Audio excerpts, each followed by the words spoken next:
Hello guys, welcome to Seeds to Empire channel. ವಿಡಿಯೋದಲ್ಲಿ ಅಡಿಕೆ ಕಾಣ್ತಿದೆಯಲ್ಲ, ಇದು ಅರೌಂಡ್ 700 ಇದೆ. ಇದನ್ನ ನಾನು 2 ದಿನ ಬಿಸಿಲಲ್ಲಿ ಒಣಗಾಕಿದ್ದೀನಿ. ಇವಾಗ ಸಂಜೆ ಹೋಗಿ ನಡ್ಬೇಕು ಇದನ್ನ. ಮತ್ತೆ ಇದನ್ನ ನರ್ಸರಿ ಮಾಡಿ ಸೇಲ್ ಮಾಡಬೇಕು. ಇದು ಬೆಳಗ್ಗೆ 6 o'clock view. Weather is good. ಇನ್ನು ಮಳೆ ಬರೋ ಥರ ಕಾಣ್ತಿಲ್ಲ, ಆದರೆ ಫುಲ್ ಚಳಿ, ಫುಲ್ ಐಸ್ ಥರ ಇದೆ ವೆದರ್. ಇಲ್ಲಿ ಕಾಣ್ತಿರೋ ಚಿಕ್ಕ ಮನೆ, ಇಲ್ಲಿ ಇರೋದು ನಾವು. ಒಂದಲ್ಲಿ ಫುಲ್ ಥಿಂಗ್ಸ್ ಇದೆ, ಒಂದಲ್ಲಿ ಇರೋದು ನಾವು. ಇದು ಹೊಸ ಮನೆ ಆಯ್ತಿರೋದು. ಇಲ್ಲಿ ನಾವು ವರ್ಕೌಟ್ ಮಾಡೋದು. ನನ್ನದೊಂದು ಫಿಟ್ನೆಸ್ ಚಾಲೆಂಜ್ ಇದೆ, ಅಲ್ಲಿ ಹೋಗಿ ಸಪೋರ್ಟ್ ಮಾಡಿ.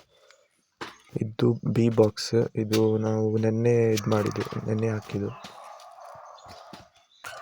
ಮತ್ತು ನಾವಿಲ್ಲಿ ಕೋಳಿ ಸಾಕಿದ್ದೀವಿ, 14 ಇದೆ. ಇದು ಜಸ್ಟ್ ರೀಸೆಂಟಾಗಿ ತಗೊಬಂದಿದ್ದು, ಒಂದು 3-4 ದಿವಸ ಆಯ್ತು ಅಷ್ಟೇ. ಸೀಡ್ಸ್ ಟು ಎಂಪೈರ್ ಚಾನಲ್ನ ಸಬ್ಸ್ಕ್ರೈಬ್ ಮಾಡ್ಕೊಳ್ಳಿ. ಫುಲ್ ಫಾರ್ಮಿಂಗ್ ರಿಲೇಟೆಡ್ ವಿಡಿಯೋ ಬರ್ತದೆ.